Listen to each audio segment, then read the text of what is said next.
Hello, everyone. Today, we're going to cover Module 10, coding. We covered databases last class. So today, that leads into more working with processing data, just like in databases. As we mentioned, is where you can hold the information, and we talked about tables. Well, here we're going to talk about writing applications, and that is coding. And there's multiple programming languages out there. We'll see what they have to say in this module. But again, you're not expected, to be developers or coders at this point in time. But it is good for you to know about how applications come about, right? And somebody has to write the code. They call it the code, the commands that instruct the application what to do. So having said that, let's look at the outcomes. Okay, here, if you look at the outcomes, it's to identify coding and assembly languages, recognize how a program is mapped out using plain language before the coding begins, identify variables, character types, and logical operations, understand the flow of a program and the functions used in every programming language. Again, these are the outcomes. One thing I forgot to say is today we will be covering only Module 10. It's a little bit longer module, but also I want you all to have time to continue working your Cert Master labs as well. Some of you, need to catch up based on what you've told me. So again, use that time wisely as well. So here, let's just see. What is your favorite video game or app? I guess they're just making us think here. Whatever that may be, that was written. It's an application that somebody wrote the commands for that application to do what it does. Again, just to give you another example, if y'all use Microsoft Office, specifically Microsoft Word, to write, a report, for example, what is it that you do? You launch Microsoft Word by clicking on the icon. It opens up, and when it opens up, you have a menu option, and then in that menu, one of those is file open, right? To open, and then you can browse and go look for the document you want to continue adding text to, or if it's a brand new document, you would say File New, and then a blank page opens up, and what do? You start typing, and what else can you do once you type? You can center the lines, you can boldface, you can change the font size, you can double space, and so on. And when you're done, what do? You file save or file save as, and then you save your work. Well, all these things, all these options that are available to you to work with Word are commands behind the scenes that are instructing the application of Word to do that. And this way, the application interfaces with the user. That's what Word does. But that gives you an idea, about applications being written using code, using a programming language. All right. Here, what is coding? So coding, what is coding? Coding is writing instructions for a computer to follow, much like the instructions in a recipe that tell a person how to bake a cake. Okay, so again, these are instructions. By the way, these instructions are written in the syntax, in using the commands, the syntax that is understood by that programming language. So if you're writing a coding in Python programming language, there's a certain rules how you put in all your instructions in there. If you're using a different language like C++, you can still accomplish the same thing as Python to get to the final results. But the syntax of C++ is going to be different than Python. So what I'm trying to say here is that you would have to go learn that programming language to know how to formulate your commands, how they go together. They call that the syntax.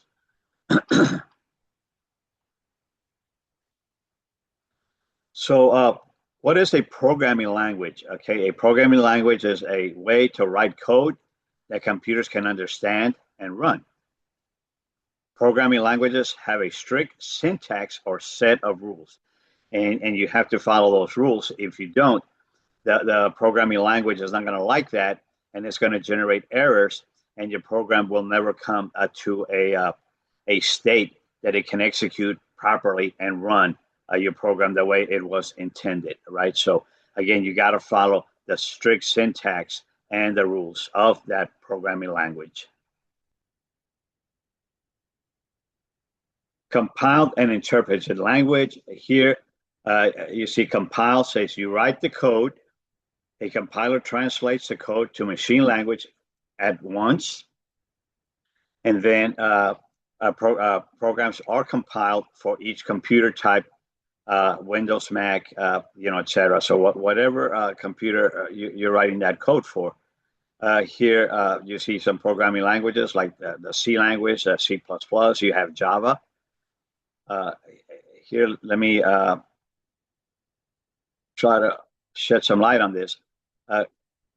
When you write a program, you're going to write it in instructions that you, the developer, know. So you would write those instructions in the syntax, as we've been saying. And you write those instructions here, stating what you want the program to do. Okay, and those are the instructions that you, the person, understands. That's known as the source code, the source code. When you're done with the source code, you're going to run through a process called compile, and then it will generate that program in machine language.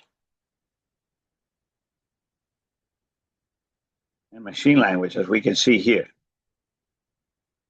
So when you run your program, and here, let me label this machine language. When you run your program, you're not running the source code, you're running the machine language, because the source code was reformatted in a language that the computer will understand. The computer does not understand the source code, the one that we, the person, knows. But when you convert it over to machine language, then the machine understands that, and then the machine, when you run your program, your application, it will run the machine language. So you're going to have two copies of your program, the source code and the compiled. If you needed to make a change, let's say they requested for new features of your program. So you would come in here and you would insert the new features that were being requested. And let's say those were put in here, another thing here, and another entry here. So now your program source code has changed. It's not the same as a machine language. So you would have to recompile and convert it over to machine language to put in the additions that you put in the source code. And you always want to save the source code, because if changes have to be made, again, the programmer, the person, cannot make the change here. We cannot do it here. We have to do it here. And then once we make the change, again, we recompile, and then it generates the new version over here. That is what they mean by a compiled program. You have the source code and you have the machine language code. Right, class? So again, you're writing a new program you developed. You test it out, everything looks good.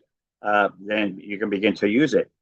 Right now, the interpreted version of that is that you write your source code.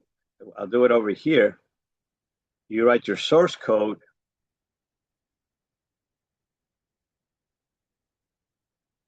just like you did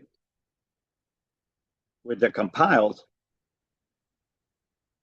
but you're not going to have a machine language a, a copy.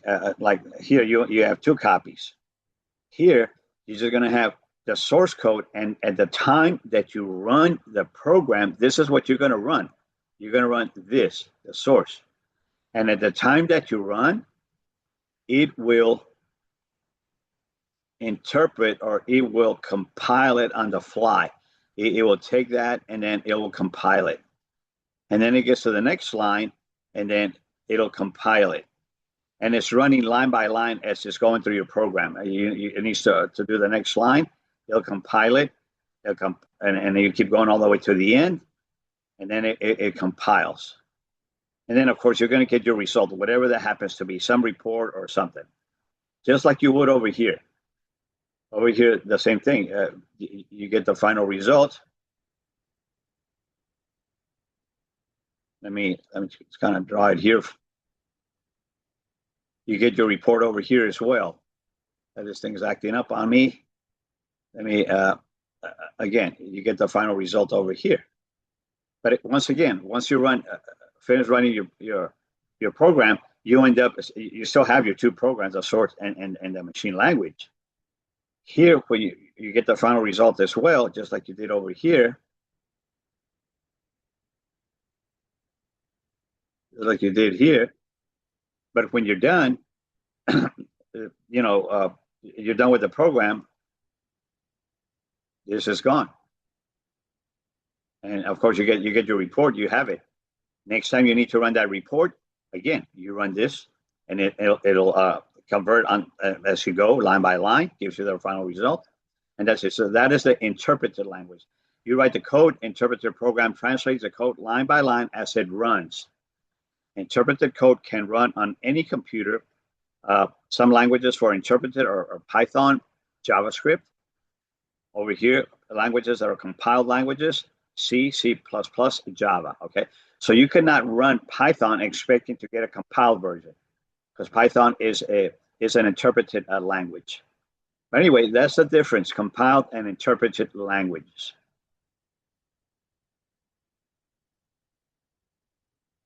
Here you have your lab, so you don't do the activity here. Another language called assembly language. A language is a language. The application developer, if you were an application developer, will learn the language, write the commands and the syntax to create a program that will give you a result of some kind.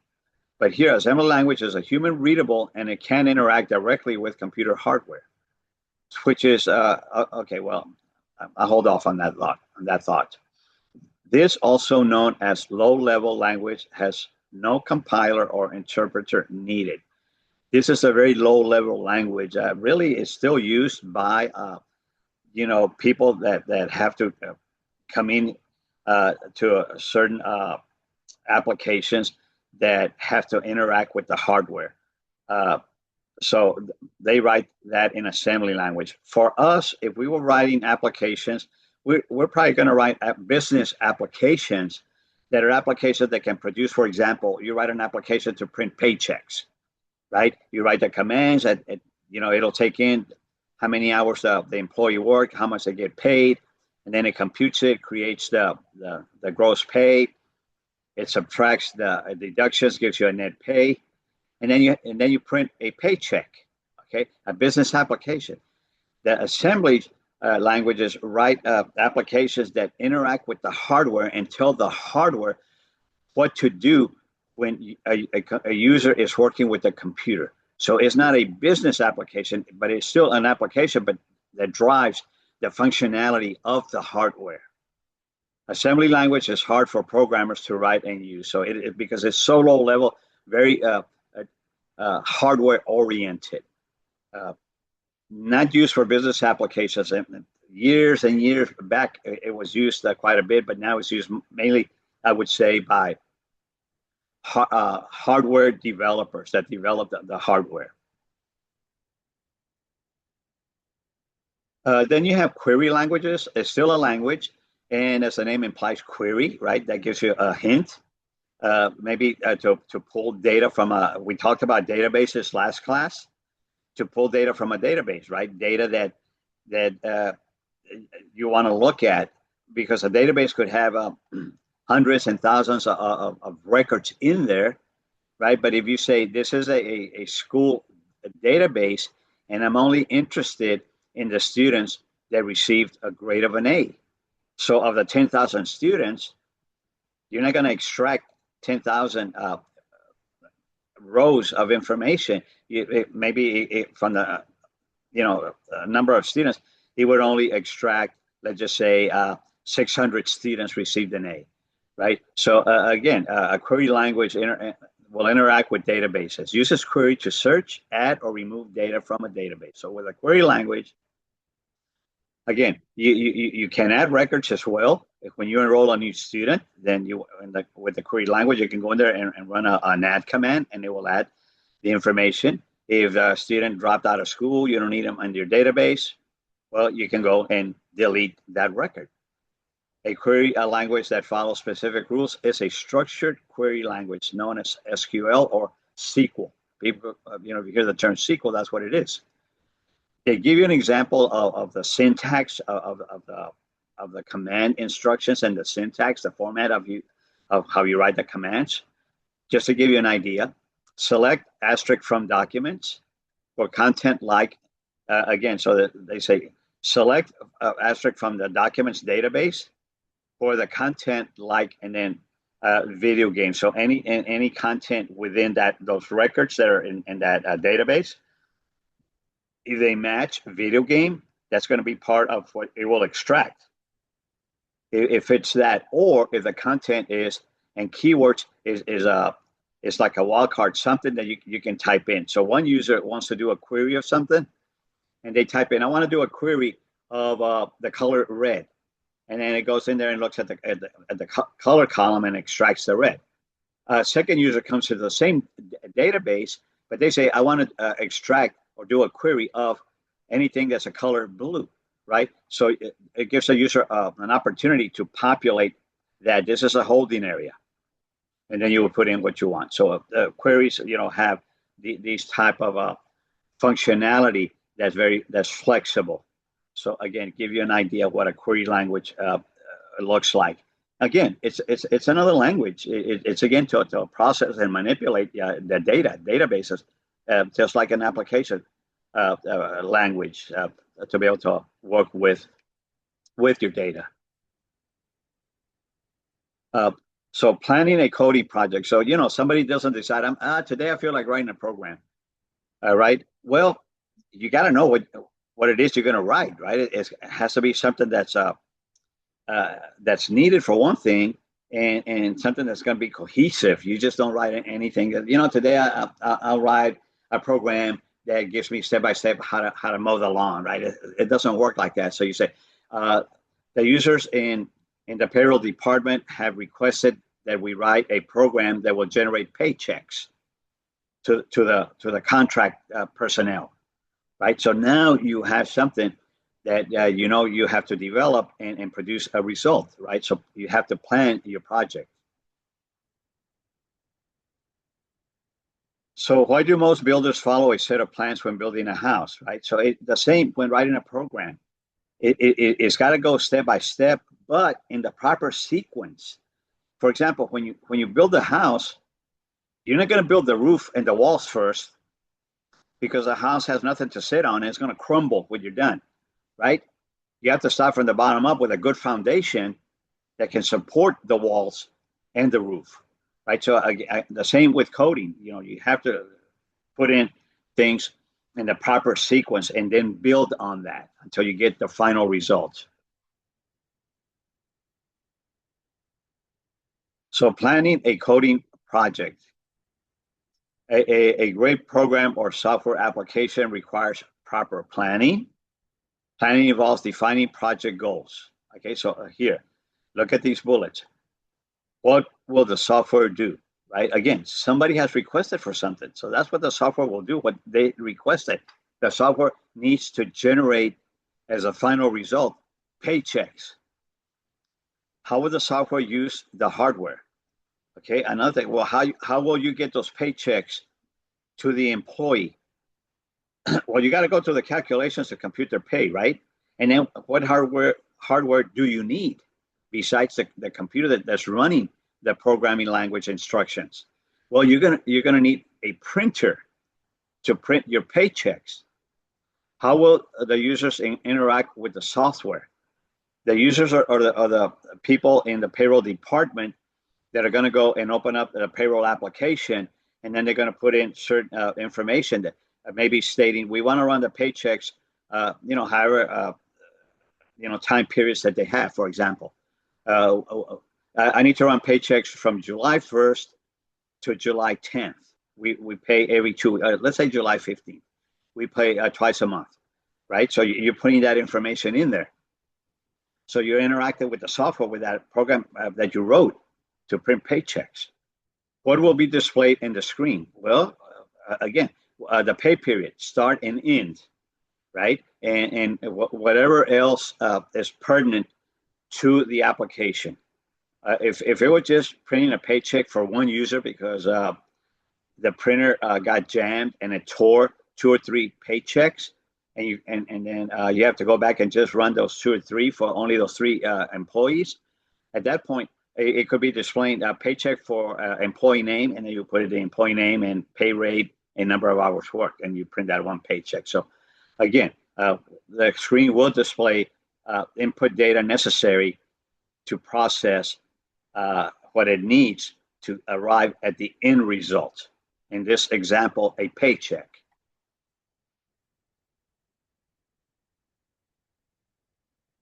Map out the program sequence. You have to have a sequence. So let's just see what they're showing here.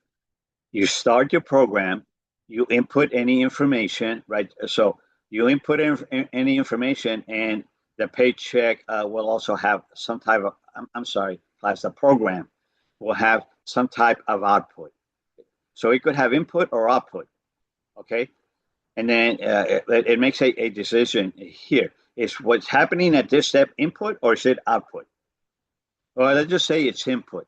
If it's input, okay, then it would drop down to this decision symbol, and the decision symbol says, was it input? Yes. Okay, go to the end, terminate. If it was the paychecks, print the paychecks. If it was output, then again, it can do a decision here. If it wasn't input or output, no, then go back and loop and then until you get either the input or the output. Okay, so looking at an example so you can relate to what's going on here. Again, you have a sequence. By the way, you also have Boolean logic. You have logic in your programs, decision making. So you start here, go to the store, and you're at the store. Is the store open? No, then you leave. And then later on, you say, it was 7 a.m. when I went to the store. So you go back because the store was closed. Maybe at 8 o'clock, you say, okay, let me go back to the store. You go to the store. At 8 o'clock, the store is open. So it follows a decision here of yes, and then it ends, right? Of course, at the end, something's going to happen here, right? You go into the store, you make the purchase. But again, a simple sequence so you can follow, right? So again, you have to start somewhere. You have to decide on something. And if the condition is true, you perform the process. If it's not, you redo the process. So that is pretty much a very basic way of how your application programs will be written. You have some type of sequence. Pseudocode, again, this is putting the sequence that we see here in a format that's English-like, so we can express our thoughts as we are working on the plan to develop the application. It's English-like. It's not even in the syntax of the programming language at all. It's English-like, putting our thoughts down. And this is not used to later on run a program. It's not a program, period. It is for us to do our planning. Once we have our planning, Then we can go to look at the lines that we wrote, and then we start converting those, on a separate entries that we make, writing the actual syntax of the programming language. But initially, this is part of your planning. Again, let's look at how that is done. Pseudocode. Start. This is something you write. You actually write the word start. And then you write, if microwave is available, then open microwave door. Else, like here, print no microwave available. Okay, so this is putting your thoughts like here. If microwave is available, open the door. Else would be the no, then you go and do something. If popcorn bag is available, then place popcorn bag in microwave, right? So here you did this part, and if the microwave was available, if it was available, you open the door, and then you do not go to the else, because here, if no microwave available, but you're not going to process this if the microwave was available, right? So here you don't have to do this. So it comes around and then continues. If popcorn bag is available, then place popcorn bag in the microwave. But if no popcorn bag, else print no popcorn bag. And then, but if popcorn bag was available, you're not going to do the else because it was available. So you jump over here and you close the microwave door. And then, okay, you continue with your program. Okay, so now the popcorn bag, at this point it's in the microwave. So set microwave timer to 2 minutes, press the start button. And now you continue with the sequence of commands. While microwave is running, if popping sound slows down, then stop the microwave. And then the program ends. At this point, the program ends. Well, actually, sorry, the program continues. You stop the microwave. And then once you stop it, it flows down. Open the microwave door, carefully take out bag, popcorn bag, print popcorn bag is ready. And at this point, your program is complete. Okay, one more time. These are commands that you wrote, English-like, that we understand. And once we have our complete program written down in our thoughts in a proper sequence that's workable, then we start converting that into the programming language. And once you do that, if it's an interpreter, you're done. You can run that program at any time. If it's a compiled version, what do? You run the compile on it, and it creates a second set of instructions that machine will run. But you get an idea now what a coding is. But here, this part is the planning of it, right? That part was planning the coding project. This is the most important part, making sure that everything is going to work, because if something was out of sequence here, your program might not give you the right results. Okay, so variable and data types. So again, variables, what's the meaning of variable? Variable means what? Something that changes. It varies. And then data types, again, as we can see here, it would be the type of data. For example, it could be a numeric data. It could be alphanumeric, right? Letters, characters, right? For example. So here, what is a variable in a program code? Let's look at the bullets here. Container that can hold numbers, words, phrases, or other values. Changeable value. So the values of what's being processed within your program can change. Example, video game score, the value changes as you get more points. Right, so something, as you're running your video game and you're scoring these points, there's a certain holding area that you can see on your screen that shows you your score at that point. And then as you continue playing the game and you continue to rack up more points, that number, let's say, was 3,000, and you rack up more points, then that number changes to 3,500. It's a variable. It was a holding area. Let's say that variable name is, the variable name is called score. Okay. So in your score, again, you're seeing the value of it. And then your score here was 5, and you continue playing the game, and you rack up another 5, so then that it changes to 10. And as you continue playing the game, this number changes. So if the name you define as score is known as a variable name, and it's a holding area that's holding your score in there. Okay, that's a variable. The variable name is called score. Can you think of other examples in the game or apps you use? Here again, if you're running the payroll application, right? When it's processing for employee number 1, and he worked 40 hours, so hours worked is going to be a variable that holds 40. The pay rate is $10 an hour, so the pay rate is another variable that holds the number 10. And that's going to be used to process like 40 times 10 equals the gross pay, right? The next employee, the number of hours worked could be, let's say, 35 hours. So now hours worked variable has changed from 40 to 35. And then the pay rate maybe is $15, so it's not $10. So pay rate changes. So that's variables.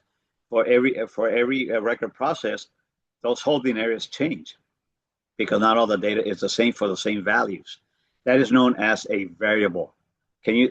So anyway, that's what an example here of what I was saying, and we can think of other examples. And then the data types, you're going to work with different data types. You have variable types as integers. You can see mathematics. I'm not telling you anything you may not know. You may not have heard of some of these terms, but it is math. Integers, right? A 4, 33, negative 256. The float, that just means that you're going to have decimal point. Right there you can see 20.4 and so on. Fixed point. Again, here you can see dollar values there. Double, you can see you went beyond the 2 decimal points. Boolean. Boolean here, if we go here, is if then else logic. It's decisions. True or false, right? Here it was true or false. Decision, yes or no. If it's true or false. If it's yes, it's true. If it's false, it's no. String. A string is not a number. It is alphanumeric, right? Hello world. Characters, you can see. Characters, even though, well, you can see here an a special character, a 6. But you say, wait a minute, I see a 6, but isn't a 6 an integer? Well, if you define a field as character and you put numbers in there, that means that they can only be displayed. You cannot use them for calculations because it was defined as character. If you wanted to use the number 6 to perform calculations, then you would have to define it over here as an integer. So understand, anything that's a character, it doesn't matter if it's a number, it cannot be used for computations / calculations. And then you have an array. An array is something that can hold a string of something. So, for example, an array, if you say, okay, an array is going to be, we're going to have an array, and it's going to be courses. I'm going to abbreviate here, courses. And it's going to be a holding area that can hold values. And you can say this array is going to be 1, 2, 3, 4. It's going to hold 5 elements. And the first element they will hold is math. The second one would be English. And the third one would be science. And the fourth one, again, would be programming. And the fourth one would be ethics. And that is known as an array. And anytime you refer to course here in your program, when you refer to course, you're going to refer to it. Well, Course is a holding area and it holds a value. So when you refer to course, is it going to show you the first one, the second, the third, the fourth, which one? So anyway, when you're working with that field, of course, is known as an array, it would have course like that. And then let's just say comma. And then let's just say you said it was a P. I know, I'm sorry. You say comma, and then you say, let's say it was a programming. So that's 1, 2, 3, 5. It's 5 in the array, the fifth entry. So then you would say CRS 5. Like that. And when you print CRS, comma 5, it's going to print P. Well, I'm abbreviating here. It will print Python. So that's an array. It holds multiple entries, and the one you want to select, you would have to, let's say in my example here, comma, and the number of that entry. Wherever, if you wanted to show ethics here, then you would do comma 6. Okay, an array. The Boolean logic, again, let me put that a little bit in perspective one more time. If then else logic, okay? So Boolean operators, how it works, if two conditions are true, the whole statement is true. Example, if it is raining and it is cold, both things are true, then wear a jacket. Okay, so this one here, you would have it in your decision. If it is raining and it is cold, if it's yes, wear a jacket. If it is no, then do something else.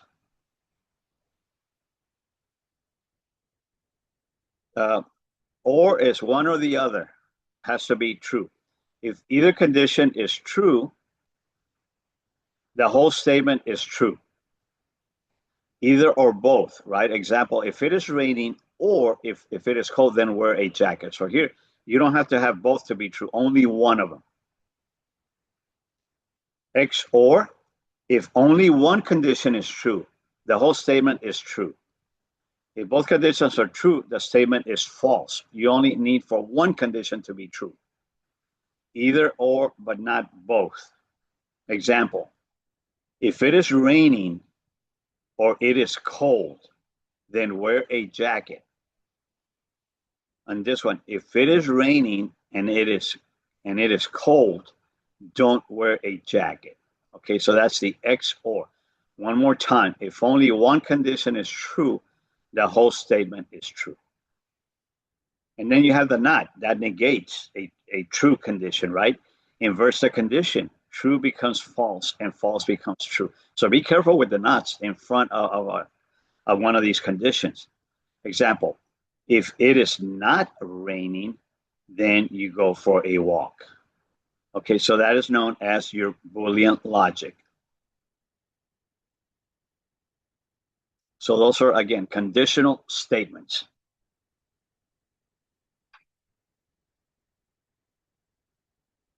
Okay, move on, coding principles. Let's just see here. Here, well, you're going to be doing your lab assignments. You'll have your own programs to write, so we won't do the activity here. That's part of your lab assignments that you have. Let's look here at code documentation. Okay, so again, we mentioned different programming languages. You have to learn the programming language that you will be using to write these programs, these applications. Here you have some examples of in your applications as you're writing things in your program. As I mentioned here, you're writing. This thing is being difficult with me. You're writing your program, and you have different routines. That's one routine. You could have a second routine here, and so on. Well, you could put comments here. Comments is something that's not the actual programming instruction. All it is a comment. It is not used in the program at all. It is just an English-like statement that you put in there that tells you, gives you some information about the code that you have written. When you put a comment, so the program will know it's not part of the instructions, you can identify it with a special character. Comments have a special symbol in front of them to let the computer know to ignore them. So if it was a comment and you were using a programming language that uses the hash symbol to designate a comment, then that's what you would put in front. And when you're running your program, it would not run that as a command. It would just ignore it. This is used by us, the developers, because if you wrote your program and you come back a year later because you have to make some changes, you may not remember exactly what the code did unless you go in there and start looking at all the programming lines that you put in there, and you can figure it out. But it could be time consuming. But if you put a comment here, says, "Oh, this will take the I'm imitating that this is a comment." Okay, if this stated, this routine takes the hours worked by the employee and it will multiply by the pay rate of the employee. And now you know what these commands do.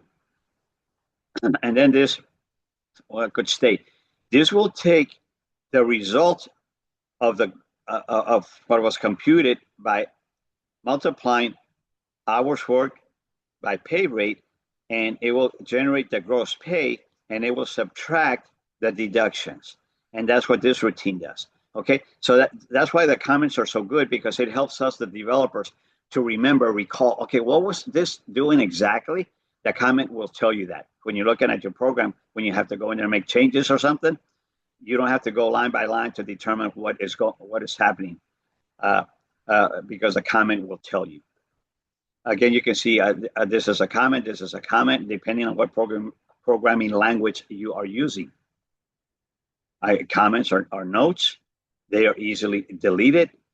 System ignores them. They will not be created as an instruction. Branching is where you go to different areas of your program. If I had to make a decision here, and I have something that I put here, if this is happening,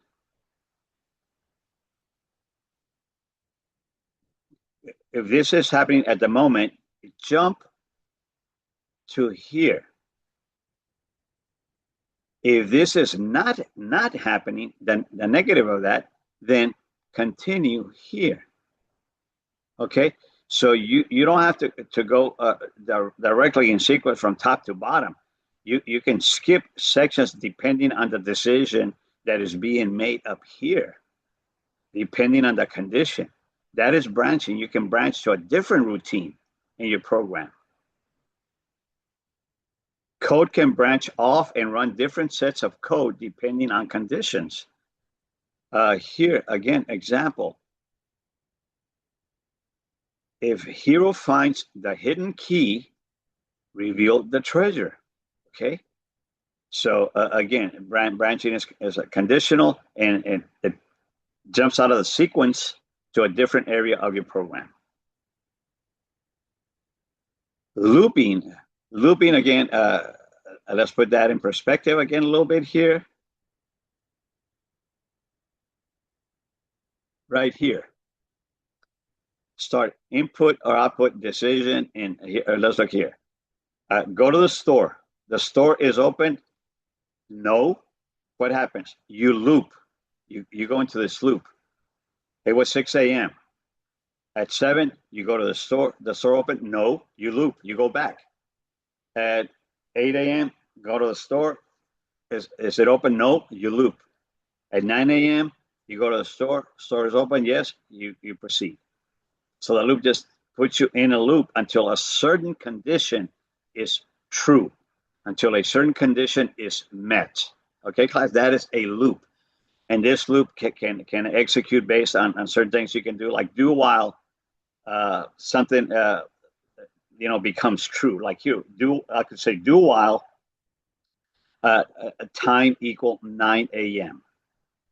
And if I begin this program, this program at 5 a.m.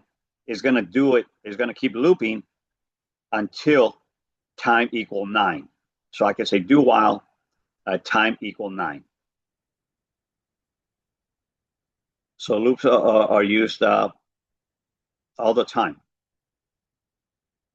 So for loop, runs for a certain number of times. You could also say run loop for count. Let's say that you were putting something in count right here. You have your decision here.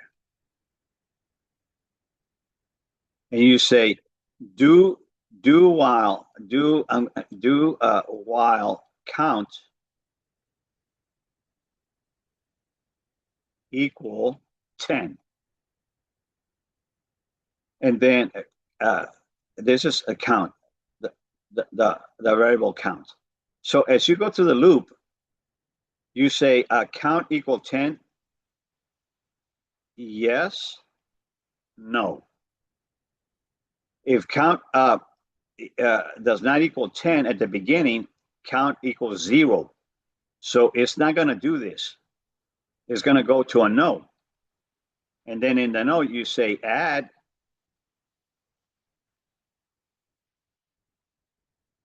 one to count. Add 1.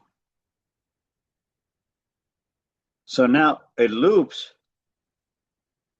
And then when it comes here, is count equal 10? No. Okay, it comes here, add 1 to count.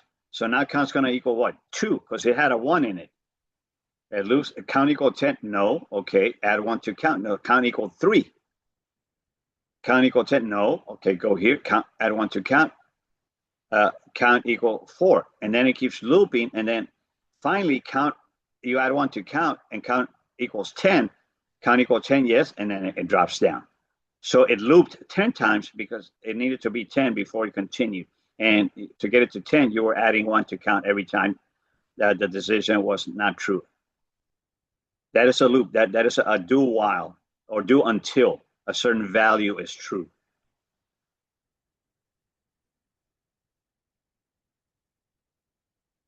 A while loop. Okay, so the for loops, a while loop runs as long as a certain conditions are met. If a player discards 3 cards, code loops 3 times until the player has 5 cards.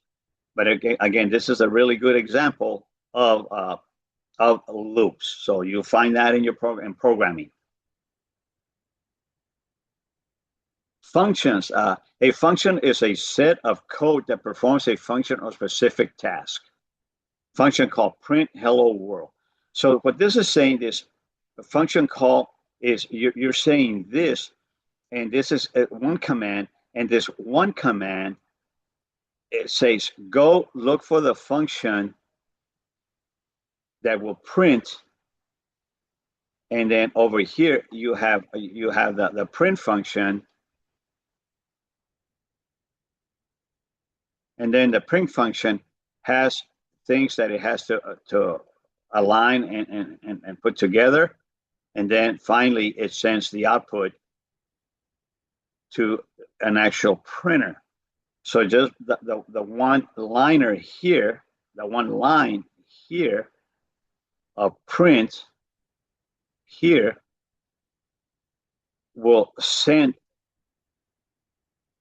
the process to the print function. And the print function then performs all that's necessary to get the print ready and send it out to the hardware, to the actual printer. So only one statement is what was used here, but in essence, it's executed many statements. So that is a function. It's calling a routine that's already been written, that's part of your program. So it just, in essence, branches to that, and then it does that, and then it returns, and then it continues. Then it continues with your program with other things that your program is doing. But this function exited, did that, came back. And your program continued until it finished, until the end. Okay, those are functions. Again, class, all I want you to understand is just the basics of what a program will do. Okay, as I said earlier, you're not here to learn how to be a developer. If you like developing, you like to write applications, you would go and you would take a course and learn how to develop in the specific programming language that you're interested in. Here, we're just telling you how applications/programs work, how to make them work. Again, object-oriented, here says modern approach to programming. Objects can represent real-life things like cars, birds, etc. Uses classes like which are like templates for creating objects. Can be programmed with variables. Again, we know programs contain variables, right? Functions, we just saw what a function is, or formulas. Formulas, again, as I gave you an example of the payroll. What would be the formula for the payroll that I used in my example? The formula would be add the variable, multiply the variable pay rate, right, by hours worked, right? Pay rate is $10 multiplied by 40. Okay, that's a formula, but there's many formulas in mathematics, as you know.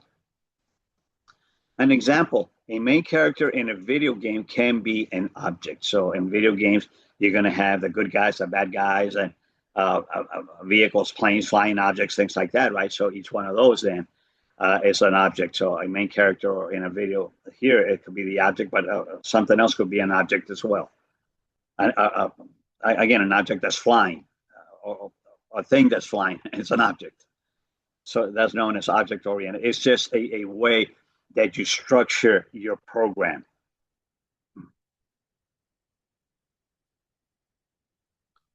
So again, you write your programs, you could make a mistake. If you're supposed to, again, let me take the time. If you're supposed to say, okay, I want to multiply. Let me start off with pay rate. I'm going to abbreviate here, class. Pay rate times hours worked. And that's going to give you a result here. It's going to equal something. But if you say pay rate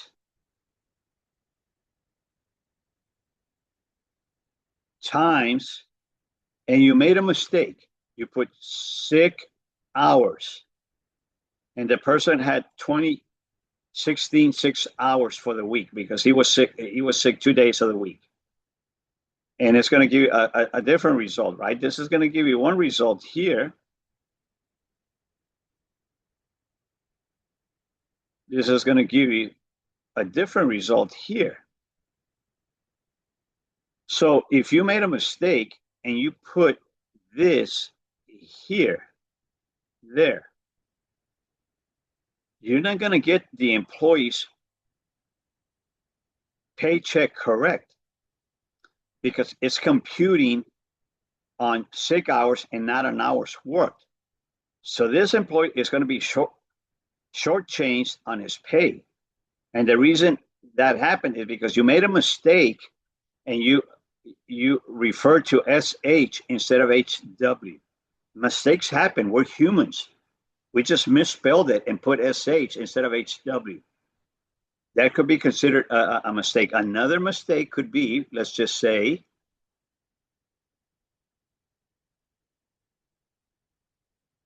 instead of multiplying, you added. So now the pay rate is going to be totally off, right? So these mistakes happen. Again, we made a mistake. We put plus instead of multiply. So again, troubleshooting and debugging. So whenever you see the results are coming out wrong, you say, okay, let me go back into my program and let me look at the lines and let me see what's wrong. Oh, okay, I see what happened here. I put a plus, not a multiply sign, okay? So humans make coding mistakes. Troubleshooting is running the program and fixing the errors. So you run the program, you see that the results were incorrect, and you have to go in there and look at your lines of code. Troubleshooting and fixing code is known as debugging, taking out the bugs, right? The bad parts that gave you the wrong results, because you write a program to get certain results that you're looking for. And if you don't get those results, there is something wrong with your program.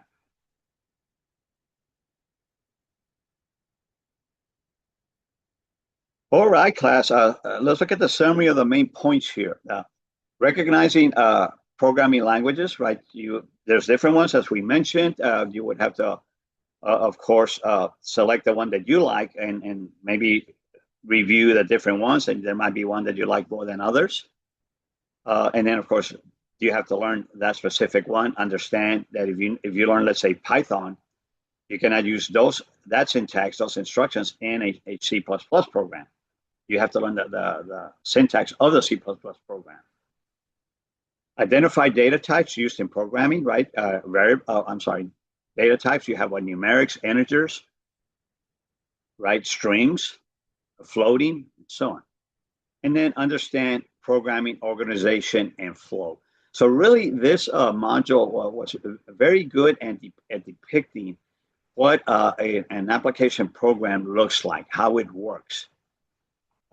So anyway, class, this very concise in depicting coding for you. This brings us to the end of our module. So now we will go ahead and break for lab. You do have all your lab assignments, so continue working those. If you have any questions, you do have my email. Feel free to email me any question you may have.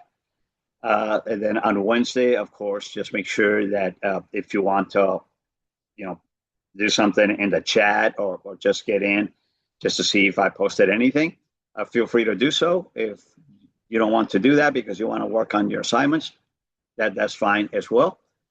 So again, at this point in time, I will conclude the lecture and we will go ahead and break for lab.